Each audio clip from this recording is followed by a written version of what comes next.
Welcome to Luca and Miguel. Enjoy the video. In this video, I will explain how to set up a graphics tablet. First, gently remove your new tablet from its packaging, making sure all components like the pen, cables, and any extra nibs are present. Next, connect the tablet to an available USB port on your computer. Most tablets use a standard USB-A connection, but some newer models might use USB-C. This initial physical connection is the first crucial step to getting started with your digital art journey.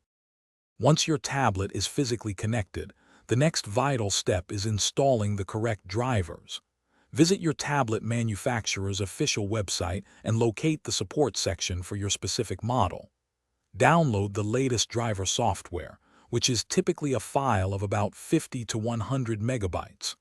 Run the installer, accepting the terms and conditions, and then restart your computer. This ensures the drivers are fully integrated and recognized by your operating system.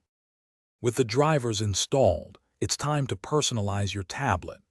Access the tablet's control panel, usually found in your system tray or applications folder. Here, you can fine-tune the pen pressure sensitivity, which often ranges from 2,000 to 8,000 levels, to suit your artistic touch. You can also program the express keys on your tablet and the buttons on your pen for shortcuts, saving you valuable time during your creative process. Finally, it is time to test your setup. Open your preferred drawing software such as Photoshop, Krita, or Clip Studio Paint. Draw some lines, circles, and varying strokes to ensure the pen pressure is working correctly and the cursor tracks accurately. Spend about 15 to 20 minutes just sketching freely.